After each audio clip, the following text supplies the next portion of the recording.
The only chance that President William Samoei Ruto could survive to 2027 after the financial bill and the protests was Raila Amolo Odinga coming into the broad-based government and securing the situation.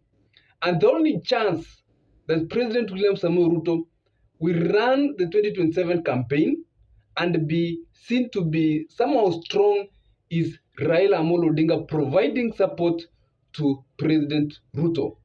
Otherwise, if Raila Amolo Odinga decides to support somebody else or to field a candidate from ODM, then it's very difficult that President William Samoei Ruto will even get a significant percentage of votes with how things are right now in the country.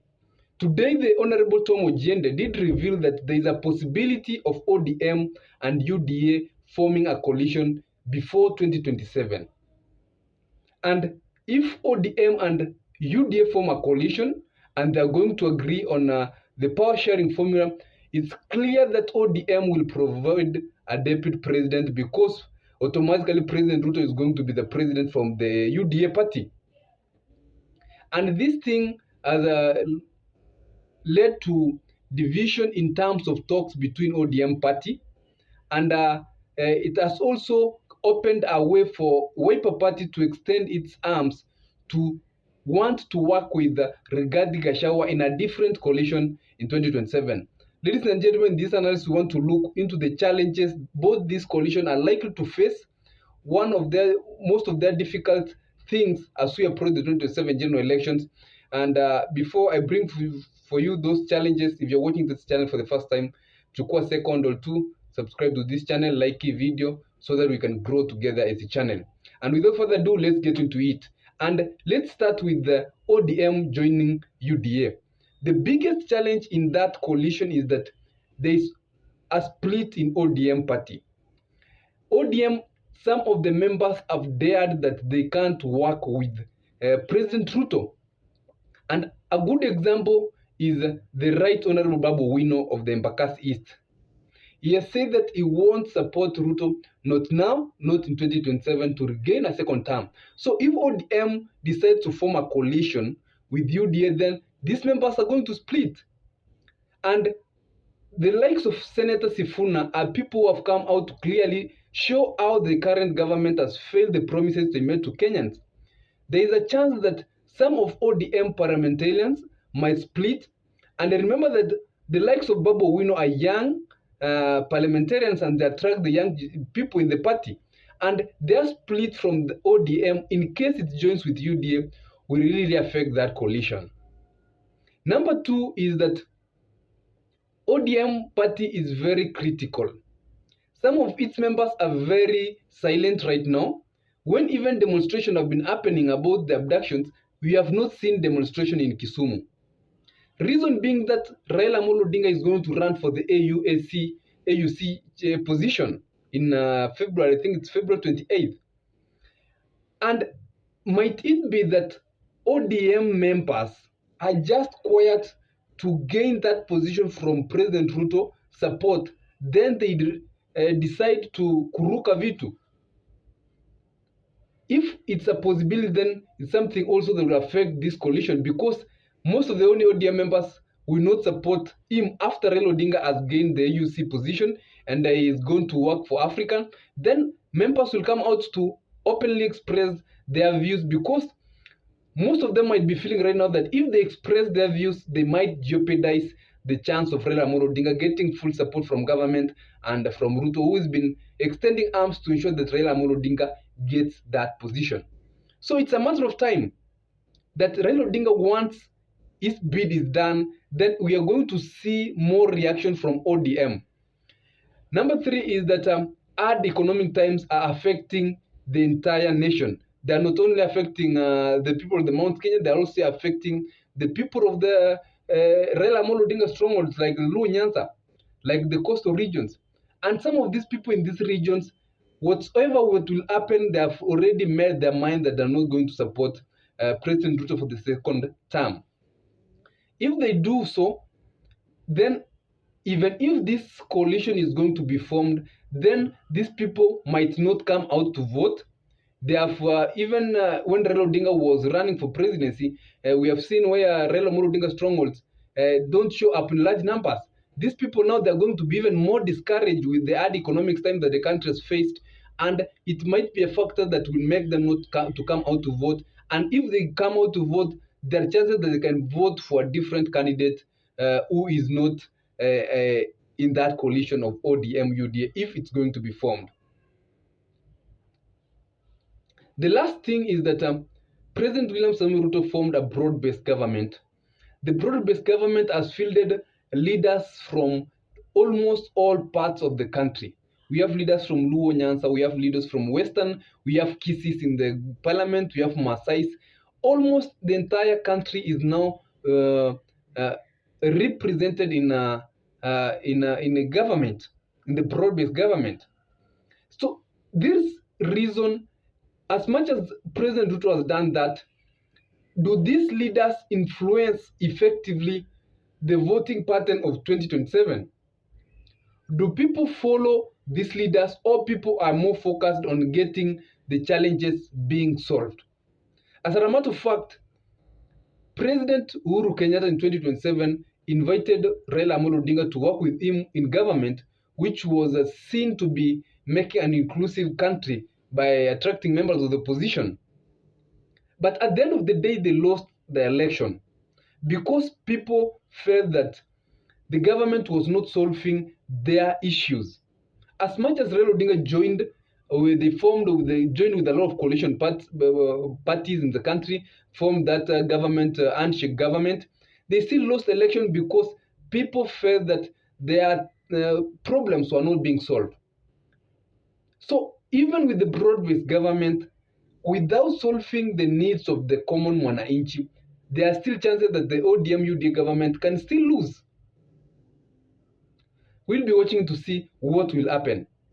On the other hand, Wiper and Kalonzo, Wiper that's led by Kalonzo, is shown likely to work with the Rigathi-Gachagua, who was impeached, and they are extending arms. We saw now Natembeya saying that he's been accused to work with Rigathi-Gachagua, and he's even shown more interest that if he has no issue with Gachagua, and there's a possibility that they will work with Gachagua in the future, and with the likes of Eugene Wamalwa, the likes of Cleo Malala from Western region. And we don't know the fate of Matiang'i. If Matiang'i joins the coalition, then he will be extending even more support to that coalition. But the challenges also in this coalition is that as we're talking today, as by the time of recording this video, Rigathi-Gachagua has not been cleared by the courts because he was impeached. And the rule says that if you're impeached, you cannot run for any political seat or post until I think a period of 10 years. So if Rigathi-Gachagua fails to be cleared by court, it's also a challenge to this coalition. It will weaken the coalition because Rigathi-Gachagua will not be running for any political post, and they will be running to make appeals and follow up the cases. But clearance of Rigathi-Gachagua is also a factor in this coalition. If he's cleared, then it will give him the go-ahead to form a political party, the go-ahead to even now come out and comfortably tell Kenyans the directions they are following, the supporters the direction they are following. That's the challenges, number one, in this coalition that is likely to be formed. The challenge between this coalition, Kalonzo, Rigathi, and the likes of Eugene Wamalwa, Cleo Malala, if Natembeya is going to join, if that coalition comes to see the day of the light, is that Mount Kenya region is the huge voting bloc in this coalition. They gave William Samoei Ruto 3.5, almost not 3-point-something million votes, which was 49% of the total votes President Ruto got in the 2022 general election. So if these members, if this Mount Kenya bloc comes like that, then it's going to make this coalition very strong. But there is also a big challenge that the Mount Kenya region is being intended to be split. Mount Kenya region can even have a presidential candidate who is not Rigathi-Gachagua in the 2027 general election. We have seen leaders who have been appointed from into government, the likes of Kabogo, with the likes of Kinyanjui. They have come into government. Those who are Uhuru Kenyatta, we don't know the fate of Uhuru Kenyatta can decide to support the Ruto government. or support a different candidate. Support Fred Matiang'i, for example. If Matiang'i decides to run independently and Matiang'i feels a running mate from Mount Kenya region who is maybe leading Nyoro, then that one is going to split the voting block of the Mount Kenya region, which will affect this coalition. This coalition is very strong if Mount Kenya region votes collectively together to one candidate. Let's say if they are going to fill Kalonzo for presidency and the Mount Kenya region provides a deputy running mate, and then the entire block votes for Kalonzo, then well and good. Coalition very strong. But if the intended split, and we've been seeing it, we saw where there was the trial to split it to Mount Kenya East, and it needed to work very well. We have seen the appointment of now the cabinet secretaries that were appointed to government. And a lot of things are being done, and a lot of things are going to be done before 2027. And if they successfully split, then it's a weakening to this other coalition. Number 3 factor that is a challenge to this coalition, if it's going to be that way, the Gen Z factor. The Gen Z have demonstrated that they have huge numbers. They did it when they were opposing the financial bill. They came out in numbers and opposed. Will this coalition get the Gen Z support now that the current government is not working well with the Gen Z? Following the abductions, we've seen how the police have handled protests. I can tell you that out of 10 young people who have turned 18 2-3 years ago, in that period, out of 10, very few will tell you that the country is headed in the right direction, and very few will want to support the current government. So who will this Gen Z support? Will they support this current government, or they will prefer to support a different candidate? We don't know. The likes of Morado will be running for presidency. We have seen Okiya Mtata saying he will run for presidency. Who will the Gen Z support? If they support this coalition, well and good. If they dare not support this coalition, then it's going to be a split, a losing of support to this coalition. But if Gen Z collectively decide they are going to back the coalition, then it's a win early in the morning of a 50+1, because the Gen Z is a rolling machine that is producing voters each and every day. Today we have somebody who reached 18 years. Yesterday there was somebody who's reaching 18 years. Tomorrow somebody is going to reach 18 years. They are producing voters each and every day. And at the end of the day, they have numbers. Gen Z, the younger people, are the largest voting population in the Kenyan election. So the Gen Z factor is also one of the challenges in this coalition. They must work to ensure that they gain the trust of the Gen Z support. The last issue with this coalition, ladies and gentlemen, is the Kalonzo, Matiang'i, Natembeya working together effectively. It's very funny when it comes to sharing of power. We've seen situations where it becomes very difficult for people to agree not to be given a position. We saw what was happening in the times of when we had Mother Karua, Raila Odinga, and Kalonzo Musyoka running mate. It was very difficult to feel who was going to be running mate of Raila Odinga. We saw the same happening when William Ruto, Rigathi-Kalonzo and Kindiki, during the looking of a running mate. It took until the last moment for them to decide who was going to be given that position. And if these leaders stick together, the splitting of power is going. If it becomes a challenge, then something also that can make some of these leaders defect. They agreed to give Rigathi-Kalonzo or Kalonzo to be president of the coalition. Who is going to be running mate? We have Rigathi-Kalonzo, if he is cleared. We have Fred Matiang'i, maybe he's in that coalition. He wants the same position. We have Natembeya from Western coming also, he wants the same position. Who is going to be given the running mate position? How are the powers going to be split? A biggest challenge in this coalition. Following that, if you see all these leaders are leaders who have not been holding political parties for quite a long time. We see it's only Kalonzo who has held Wiper for a long time. Matiang'i, not really, he hasn't been holding a political party. Natembeya, not really. Eugene Wamalwa and the likes of Cleo Malala, not really. So on the table, will they agree, or they are going to have a disagreement on who is going to receive what position? Ladies and gentlemen, these are the challenges that if these coalitions are going to be formed, they are going to face, and the intent to whoever will solve these challenges effectively is the one who is going to win the election. But in this last point I've said of Kalonzo, Natembeya, Eugene Wamala working together, these leaders have no option to stick together. If one of them defects to the side of William Ruto, then it's a weakening to that coalition. Let's say Kalonzo Musyoka one day wakes up in the morning in 2026 and says that now, ladies and gentlemen, I've decided that I and the ODM, we in Azimio, we are going to support President William Samoei Ruto for the second term. And ODM decided that Kalonzo becomes the running mate. ODM produced the, let's say, the prime cabinet position because if Raila says so, because ODM can feel that Kalonzo has supported him for quite a long time, let him get that deputy position, and they'll get other cabinet secretaries if they win the position. Then the other coalition, Gachagua and Natembeya and the other ones who remain that coalition, are going to be weakened. These leaders have no option rather than to stick together until 2027. If one of them is out, a weakening to the coalition. If one of them decides to run for president independently, a weakening also to the coalition.